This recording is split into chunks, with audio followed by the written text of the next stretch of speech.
Champions Cup, folks, the top 5 players of the round for the quarterfinals. Quarterfinals was really interesting. 3 of the 4 games kind of being blowouts, and the one kind of close one, which was the 4th game. So expect to see some of the winners represented here. If you're wondering why is this dude like seemingly sitting on the floor and there's horns in the background and not in my usual spot, because I'm on holiday at the moment. So still doing a little bit of the old Champions Cup while on holiday. I can't not resist. But I will be back to kind of regular service in May. By the way, for this one, we've written up an article for Planet Rugby. So if you want to check out the written piece, down in the description. As always, there'll likely be something there which I forget to mention here. And Planet Rugby's just got heaps of cool rugby resources on it. First player I'm going to go with in terms of the top 5 players of the round was old Gary Ringrose. Gary. Wasn't he supposed to be like either injured or very hungover? Or something like that. I always think of Eben Etzebeth. This is a bit random, but like when he was with the Stormers, he was always injured. But then he would get selected for the Springboks and just play like a world-class player. So maybe Gary Ringrose is just getting to that level, eh?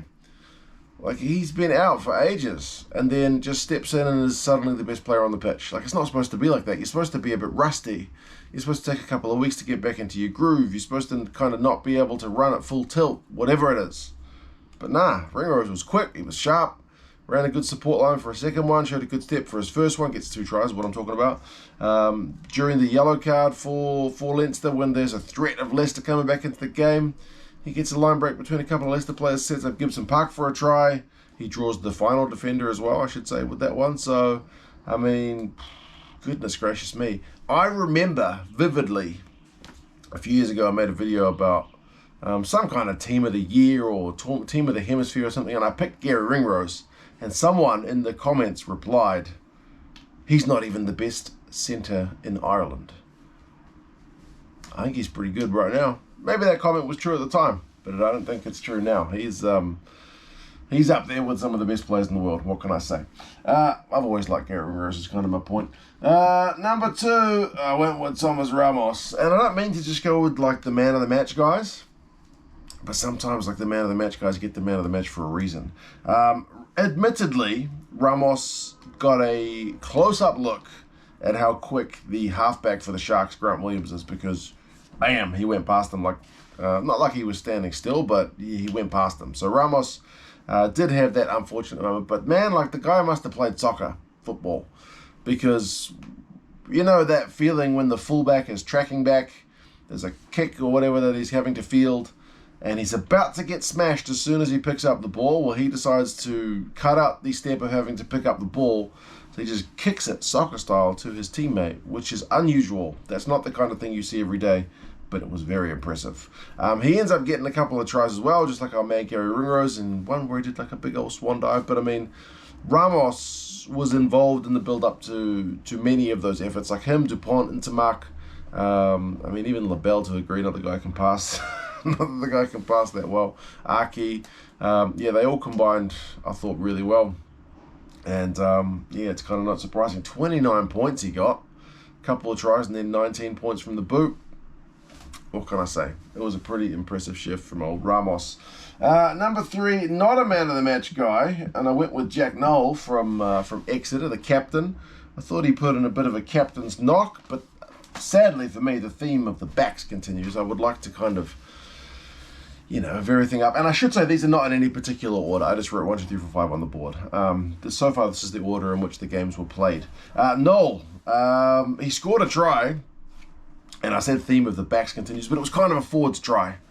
He picks and goes from the back of a ruck and just goes through 2 of the Stormers forwards, reach out and score a try. Like, it's a flanker's try, which is often the thing that Jack Nowell gets compared to. So that was a great bit of thing. And the guy just runs all day.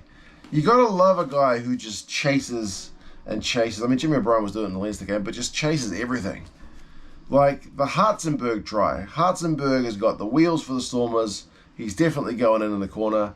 But Nowell just keeps chasing and chasing, and he's able to get a slight hit on him. Enough that he's kind of knocks him off his feet. Like, he's still going to score, but he has to score in the corner. So the Stormers missed the conversion, so he literally saves his 2 points just with that work rate. Like, that's exactly what you want to see from your team and exactly what you want to see from your captain. He finishes with a couple 7 defenders beaten and decent tackle count. So, yeah, I thought Jack Nowell played pretty well for the Chiefs. Now, I got to get a forward in here. So I went with Jack Conan from Leinster.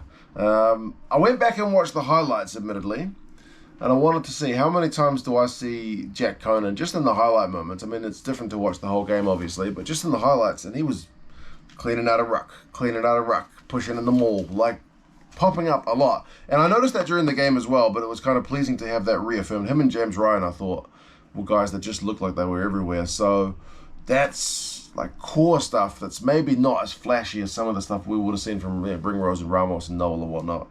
But I mean, he finishes, even just like statistically, with the most run meters of any forward in that game with 40. He makes 10 from 10 tackles. So yeah, he's doing his business, man. Like, I mean, it's kind of been a weird one where Caelan Doris has been getting all the plaudits, and sometimes Jack Conan's been spending a bit of time riding the pine, at least for Ireland. But it wasn't that long ago this guy was, British and Irish Lions premier back rower. So he was showing that kind of form, which was really pleasing to see from Jack Conan. And lastly, another forward, although he's kind of a hybrid, an old Leinster Bottia for La Rochelle in that game last night. Goodness gracious me. He's a bit of a freak, isn't he? And I mean that in the most complimentary way possible. He's unbelievable. I mean, I think he had 4 turnovers won in this game. At least 3 of them would have been in the first half, because La Rochelle at times were under the pump, but quite capable to comfortably hold and just take the ball off you. And the Bottia did it 4 times, which is pretty insane. He also sets up 1 or 2 Tawera Kubalo's tries. Like, he's got that ability. Like, when he's running, you wouldn't know what number he had on his back. He just looks like he's in the midfield. We dummy. And then to Kurbalo, like in the key moments for La Rochelle, Leinster Bottia was right up there. You could also look at some of those big forwards who put in a big shift as well. But I went with the hybrid guy rather than just one of those massive units. So, I mean, he's still a pretty big unit in himself, to be honest. I wouldn't want to tackle him. But there you go.